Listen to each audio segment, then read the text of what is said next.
E aí, vamos estudar a lição? Bem-vindos a mais um dia em nome de Jesus. Eu espero que você esteja compartilhando a lição da Escola Sabatina. Vamos lá, moçada. Coisa boa, se você acha boa, compartilha, distribui para as pessoas. Afinal de contas, é a semente preciosa que é a palavra do nosso Deus. Hoje, ainda considerando a história do rei Davi, que estamos estudando essa semana, percebendo toda a angústia que ele se encontrava, dificuldade em achar o descanso. Não conseguia descansar porque havia se envolvido num maranhado de atitudes pecaminosas, de pecado, mergulhou de cabeça.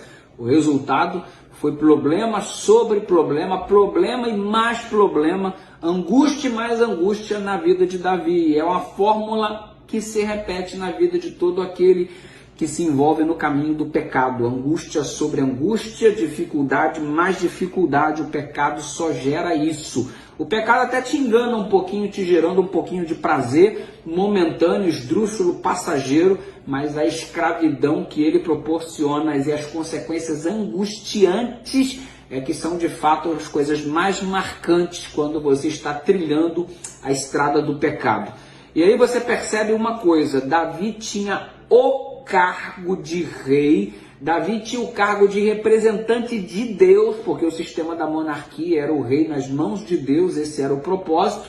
Ele tinha o cargo, mas não estava sendo instrumento nas mãos de Deus. E abre, teu olho agora em nome de Jesus. Patriarcas e Profetas, na página 771, Ellen White diz que Davi, entregando-se ao maligno, tornou-se instrumento nas mãos de Satanás. Tinha o cargo de quem era usado por Deus, mas estava como instrumento nas mãos de Satanás. Então abre o olho, porque eu tenho o cargo disso, que eu tenho o cargo daquilo, que eu sou pastor, que eu sou ancião, que eu sou diácono, que eu sou líder disso, líder de jovens, líder daquilo outro. Ter o cargo não é sinônimo de que você está sendo instrumento nas mãos de Deus. Davi tinha o cargo e era instrumento nas mãos de Satanás naquele momento. Então presta atenção, mais importante do que ter o cargo é ter a comunhão com Deus. Cargo sem comunhão não adianta nada. Cargo só será relevante se anteriormente a este cargo você estiver priorizando a comunhão. O cargo só tem valor quando você tem a chance de dizer, não sou mais eu quem vivo, mas Cristo vive em mim. Aí você vai ser uma bênção. Caso contrário, se você tiver o cargo desacompanhado, destituído de comunhão, em vez de ser uma bênção, você vai ser uma maldição, um entrave para o crescimento da obra de Deus, inclusive. Então fique esperto. Vivemos num mundo hoje onde uma galera, qual que é o problema do Davi se envolver com a Betseba? Ele gostou dela, ela gostou dele. O amor justifica tudo. Não entra nessa furada. O amor não justifica tudo. O importante é que eles se amam. Não interessa se é homem com homem, mulher com mulher, se é casado com casada, se é casada com casado, se é adultério, não interessa. O importante é que eles se amam. Conversa fiada. O amor não justifica tudo. Primeiro, que aquele que não ama não conhece a Deus, porque Deus é amor. Então é o amor que legisla. Deus é amor e o amor é que diz o que é certo ou o que é errado, porque Deus é que diz o que é certo ou o que é errado. Então Deus, que é o amor, não justifica tudo, porque apesar de Deus amar muito Davi, mandou o profeta Natan para repreendê-lo, porque o que é errado, porque o Senhor repreende aquele a quem ama, assim como o pai ao filho a quem quer bem. O amor de um pai não justifica ele concordar com os erros do filho. O amor não justifica tudo. Então, meu lindo, por amor se obtém um perdão, mas por amor não se obtém licença para transgressão. Fica esperto. Deus é amor, mas o amor não justifica o erro. Deus não vai assinar embaixo a atitude errada de ninguém que foi contrário à lei que ele mesmo estabeleceu, que, diga-se de passagem, é uma lei de amor. Tenhamos consciência disso, para não deturparmos o Evangelho, transformarmos o Evangelho de bênção em maldição. Fique esperto, ore comigo. Pai querido, nas tuas mãos, entregamos a nossa vida em nome de Jesus.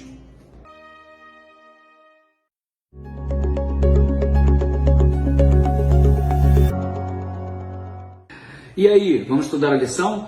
Põe uma coisa na sua cabeça em nome de Jesus. Perdão não é desculpa. Desculpa é quando você acha que não teve culpa. Perdão é confissão de culpa, é certeza de que o que você fez foi errado e você comparece pedindo perdão, reconhecendo sua culpa, seu erro, sua transgressão. Aí você abre as portas para obter o perdão. E olha, não dá para seguir em frente sem o perdão, ser perdoado e ter a capacidade de perdoar. Perdoar não é algo que se faz porque a pessoa merece. Perdão é favor imerecido, resultado da graça. Deus nos perdoa não é porque a gente merece, é porque a gente precisa. É verdade, nós precisamos do perdão para seguir em frente e pela graça de Deus, embora não sejamos merecedores, ainda assim Ele nos perdoa, Ele nos dá uma segunda, uma terceira, quarta, quinta, milésima chance, 70 vezes 7, enfim, Deus perdoa por sua graça, não é por seu merecimento, põe isso na sua cabeça, é bíblico, em nome de Jesus. E quando eu perdoo alguém, eu não perdoo alguém porque essa pessoa é boazinha, eu perdoo porque ela também precisa do perdão. E eu preciso liberar o perdão não por um processo de sentimento, mas por um processo de decisão. Eu decido perdoar. Até não estou sentindo vontade de perdoar, mas eu decido perdoar para seguir em frente. Porque se eu não libero o perdão para quem me ofendeu, na verdade eu serei o maior prejudicado da história. Porque o indivíduo te magoou, está seguindo a vida dele, a vida dela, está nem aí para você mais e você está se consumindo, se acabando por uma mágoa que você não consegue se ver livre porque não liberou o perdão. E perdoar não é esquecer, é perdoar toda vez que lembrar. Ao indivíduo te magoou, você lembrou, perdoa por decisão, pelo auxílio, tudo posso naquele que me fortalece, me dá forças, ó Deus, para perdoar essa pessoa. Lembrou no dia seguinte, pede ajuda de novo a Deus. É perdoar toda vez que lembrar. Não é esquecer do que aconteceu. Esquecer do que aconteceu é amnésia, minha gente. Ok? Quando alguém te ofende, você não esquece, mas perdoa toda vez que lembra. Por isso 70 vezes 7. Davi foi perdoado porque confessou a sua culpa. Ele não veio pôr desculpa, Senhor, e tal, foi mal, vacilei aqui porque foi sem querer. Não foi sem querer, foi por querer. Ele reconhece que ele caiu, que ele errou e por isso confessa e ele é perdoado. E aí temos um exemplo fantástico de perdão na Bíblia, que foi o perdão de Deus concedido a Davi. Embora Deus perdoe todo o pecado, é promessa, não duvide da palavra de Deus. Se você duvidar que foi perdoado, você está duvidando da palavra do próprio Deus, porque Ele diz que perdoa. E se você, Deus não vai me perdoar, então você está duvidando daquilo que Deus falou, aí não, mano, aí não. Você duvida do que você diz, mas do que Deus está declarando, aí é demais, né? Aí é abuso até demais da nossa parte. Ou seja, Deus nos perdoa, mas uma coisa é certa, Deus vai perdoar toda a cachaça que você tomou, mas você pode ter graves consequências no seu fígado. Deus vai perdoar toda a cocaína que você cheirou, mas o seu sistema nervoso pode estar comprometido. Deus vai perdoar todo o maltrato que você fez com o seu corpo, degradando o seu corpo através de substâncias ruins, nocivas, de má alimentação, de falta de temperança, mas como consequência você vai ter enfermidade, você vai ter dificuldade. Deus perdoa, mas as consequências ficam. Deus perdoa o seu adultério, mas talvez a tua mulher ou o seu marido não te aceite mais. Deus perdoa a sua traição, mas talvez os teus filhos não mais credibilizem você. Deus perdoa o assassinato que você cometeu, a mentira que você contou, mas as pessoas que foram atingidas por isso vão ficar magoadas, vão ficar tristes com você, e a pessoa que você de repente assassinou não mais se encontra entre nós.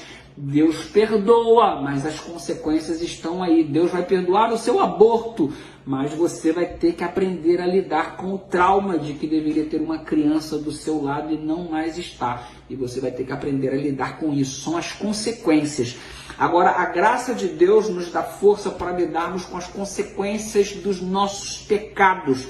E olha, a graça de Deus prevê que um dia nós nos livraremos não só de todo o pecado existente na humanidade, como também de toda a consequência de nossos atos errados. Um dia a graça de Deus vai nos dar esse descanso, não só de ser perdoado, que é um descanso que pode ser obtido agora, mas o descanso de ter as consequências nos importunando todos os dias. Isso aí também vamos nos ver livre daqui a pouquinho, quando Ele vier nas nuvens do céu com poder e grande glória. Deus perdoa e Ele também nos dá força para lidarmos com as consequências dos nossos erros. Ele nos ajuda, mas mais importante do que ter que enfrentar as consequências, mais importante é saber que você foi perdoado e que seu nome está no livro da vida. Em função disso, encarar as consequências aqui torna-se pequeno, tendo em vista o grande benefício de que você foi perdoado e está salvo em Cristo Jesus. Deus te abençoe, persevera aí, meu irmão. Vamos orar. Pai querido, obrigado pelo teu perdão e pela tua graça em nome de Jesus.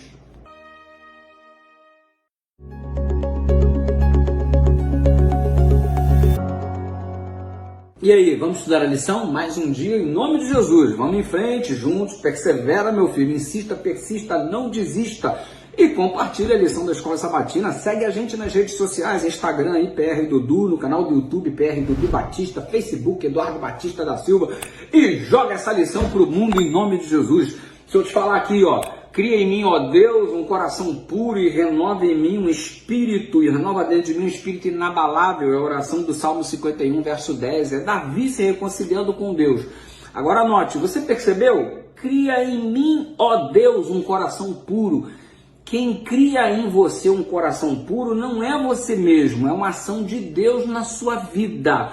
Então perceba que para ser diferente como você deseja, não é alguma coisa que você faz, mas que Deus realiza em você. Então qual é o teu esforço? Ser diferente? Não, o teu esforço é se aproximar de Deus. O que eu quero fazer? Eu quero estar perto de Deus para que Ele crie em mim um coração puro.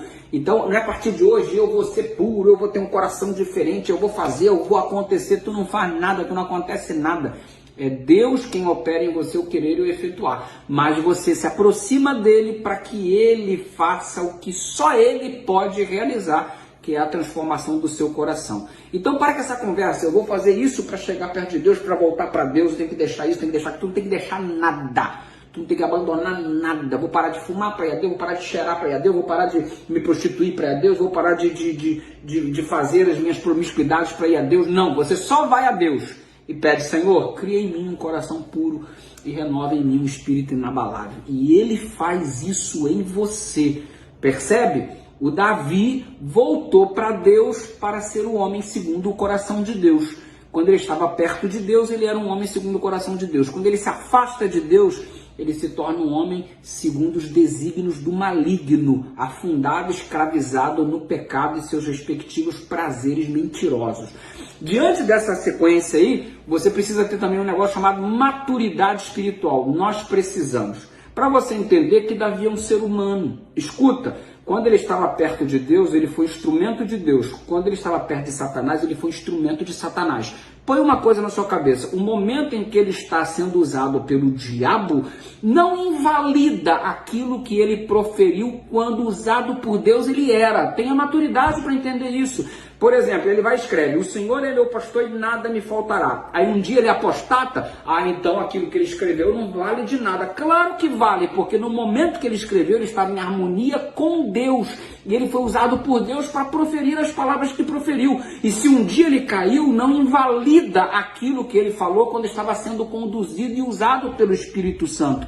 Tem gente que acha, por um fruto de imaturidade, inclusive, de que tudo aquilo que o indivíduo disse agora, uma vez que ele está apostatado, aquilo que ele falou quando era instrumento nas mãos de Deus, não vale mais de nada. Claro que vale. A palavra de Deus deixou de ser palavra de Deus por causa do erro humano? Óbvio que não. A ação do Espírito Santo, quando este homem estava nas mãos de Deus, deixou de existir porque um dia ele caiu. Aquilo que foi feito no passado por obra de Deus é tudo invalidado porque em algum momento o instrumento caiu.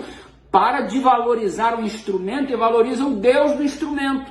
Porque senão, qualquer indivíduo que evangelizou você, se um dia ele cair, aí você então começa a dizer que aquilo que ele te ensinou não é mais válido, não é mais verdade, não tem mais valor porque ele fracassou. Ele fracassou porque ele é ser humano e um dia se distanciou, mas aquilo que está na palavra e por ele foi ensinado não foi invalidado, não foi em vão, e a palavra de Deus não deixa de ser palavra de Deus porque um ser humano caiu. Para de valorizar um instrumento e crer no Deus que usa o instrumento, porque os instrumentos falham, mas o Deus que usa o instrumento, esse não falha jamais. Deus é fiel. E a despeito da infidelidade humana, a palavra dele não é invalidada. Temos que ter maturidade para separar as coisas. Isso é fato. Que Deus nos ajude nesse crescimento espiritual. Graça e paz. Ore comigo, Pai querido, ajuda-nos a amadurecermos na fé e a não invalidar a Tua palavra por causa dos erros humanos. Os seres humanos, de fato, falham. Nós somos pecadores, mas o Senhor é fiel e não falha nunca. Muito obrigado em nome de Jesus.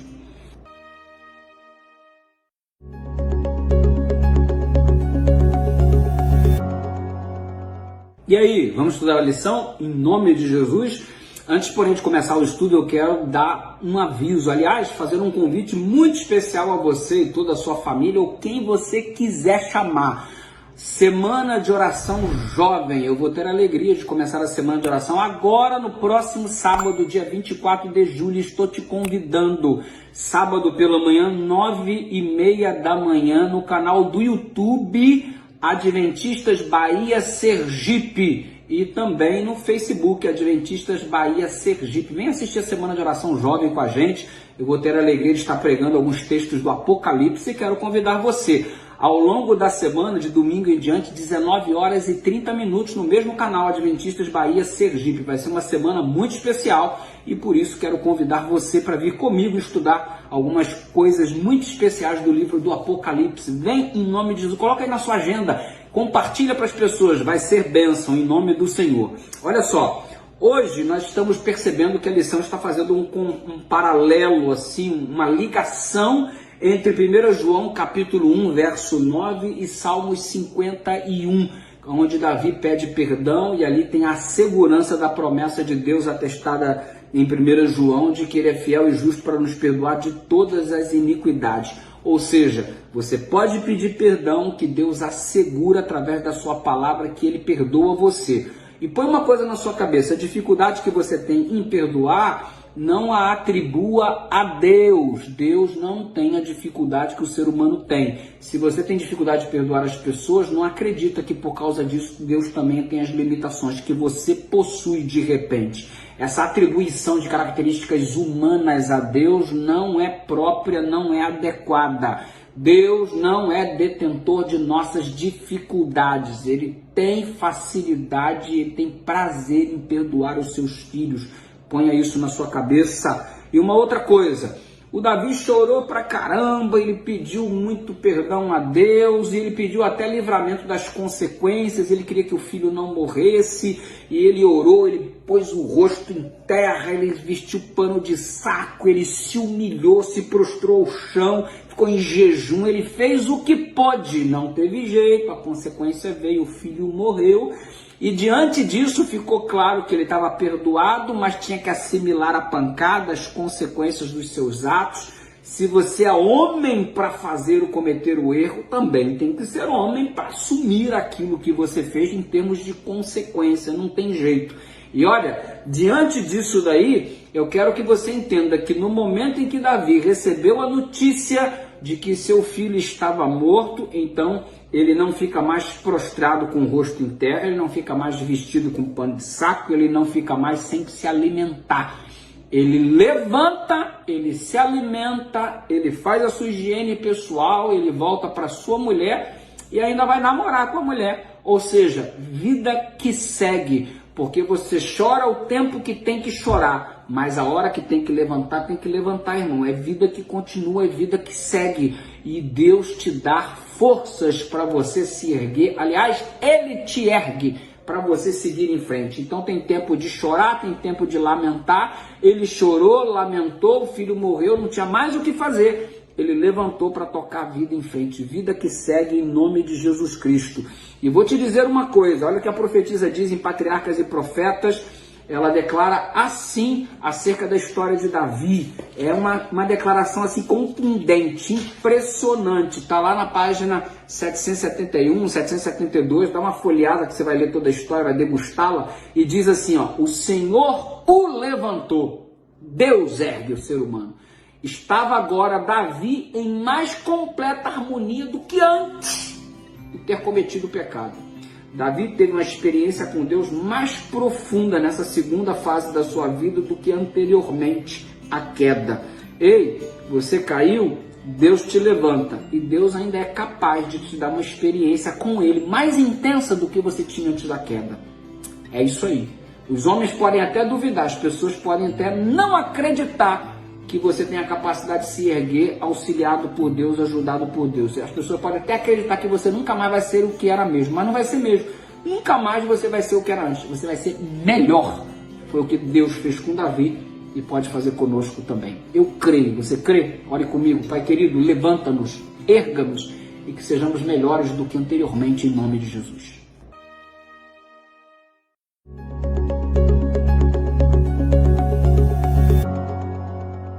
E aí, vamos estudar a lição? Olha, encerramos esta semana com esta lição top sobre Davi, falando de perdão, reconciliação.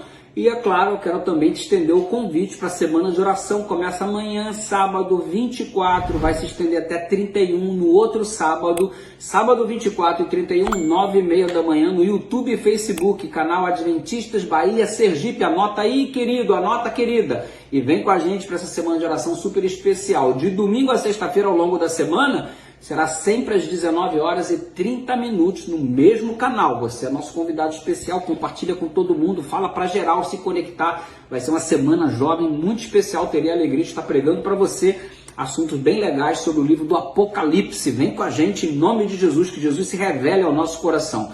E olha, encerrando essa semana falando sobre Davi, eu quero deixar algumas coisas aqui de modo bem claro para você. A primeira delas é que em Patriarcas e Profetas, na página 783, tem um registro da profetisa dizendo que Davi estava com dificuldade de repreender os seus filhos, entre outras palavras. Usando outras palavras, eu te diria o seguinte: Davi estava sentindo que perdeu a moral por causa do seu erro praticado, do seu pecado cometido, não tinha mais moral para falar com os seus filhos a respeito do que era certo ou do que era errado. E ele se sentia assim, a profetisa usa assim, era fraco e resoluto, quando antes do seu pecado era corajoso e decidido. Por causa do pecado, Davi se sentia meio inibido em falar para os filhos acerca do que era certo ou do que era errado. Põe uma coisa na tua cabeça: o diabo fica falando que por causa dos teus erros passados você não tem mais moral para repreender alguém no presente. Ei, as coisas velhas ficaram para trás. Deus não só te perdoa, como te devolve a moral.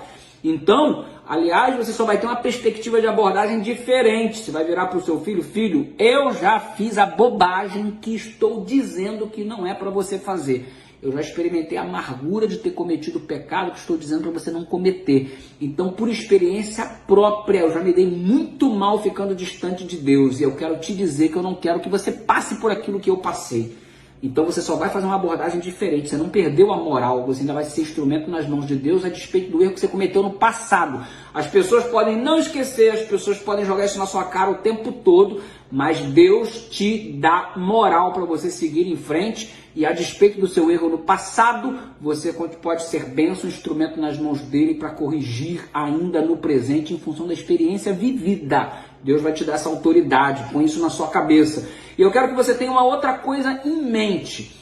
Tem muita gente que tem usado a história do Davi para desculpar o seu pecado. Ah, mas que o Davi adulterou, qual que é o problema? Davi traído, era um homem segundo o coração de Deus. Se ele fez, por que eu não posso fazer? Se Davi cometeu, por que eu não cometo? Tem gente que usa essa argumentação, acredita nisso? É mole. Mas para as pessoas que usam essa argumentação, se liga. Você será que está demonstrando o arrependimento que Davi demonstrou? Ah, você está cometendo o erro que o Davi cometeu. Beleza, mas a questão é, você está arrependido como Davi se arrependeu? Porque muita gente aponta o erro do Davi para justificar aquilo que está fazendo hoje, mas poucos há que manifestam arrependimento e humildade para aceitar o que vai vir como consequência. Quem que disse isso? Eu? Não. Patriarcas e Profetas, página 791. A profetisa registrou. Então se liga, tá bom? Não usa o erro do Davi para justificar o seu erro presente, não. Porque poucas pessoas manifestam o arrependimento que ele manifestou. E para encerrar, se liga aí. Quando alguém cai, quando alguém comete um pecado como o Davi cometeu, não aparece pouca gente para pisar em cima, não, irmão. Para aplaudir, ninguém aplaude. Para apoiar, ninguém apoia. Mas para bater, aparece muita gente para bater naquele que já está caído. Então Davi caiu, Davi foi humilhado, todo mundo falou e a galera certamente caiu em cima, assim como fazem muitos crentes hoje que parece um urubu, só espera aparecer a carniça para poder devorar. Então o irmão caiu, ele está precisando não é das suas pedradas, ele está precisando das suas orações, do seu apoio para que ele se erga. Mas o que a gente faz? Quando um irmão do nosso exército é ferido pelo pecado e o diabo o coloca no chão, em vez da gente ajudar para o cidadão se levantar, a gente acaba de matar. Aí, meu irmão, que isso? Fogo amigo? Que família, que irmandade é essa que professamos e que defendemos? Negócio esquisito que a gente faz, hein? Para a pessoa que cai, que se machuca, que é ferida, ela precisa de apoio, ela precisa de oração, ela precisa de auxílio para se levantar e seguir em frente. Seja uma bênção na vida dessas pessoas. E quem faz diferente? A pessoa caiu e o outro vai e acaba de matar. Olha o que a profetisa diz para você, Patriarcas e Profetas, página 790. Não esqueça desse texto nunca. O espírito que leva um homem a triunfar sobre alguém que está em aflição, o cara está em aflição e você ainda fica triunfando em cima disso, e ultrajando essa pessoa e angustiando essa pessoa ainda mais pelo pecado que ela cometeu, Patriarcas e Profetas 790 diz assim, é o espírito de Satanás. A pessoa caiu porque foi derrotada por Satanás, e você que pisa em cima está sendo usado e derrotado por Satanás do mesmo jeito, tanto quanto aquele que caiu. Ou seja, que diferença tem aquele que adulterou e você que esculacha aquele que adultera e cometeu? Diferença nenhuma. Porque ambos estão sendo usados por Satanás do mesmo jeito. Abre o olho, irmão. Vamos vigiar. Ore comigo, Pai querido. Ajuda-nos a amarmos as pessoas a despeito de qualquer circunstância e sermos bênção na vida de todos, em nome de Jesus.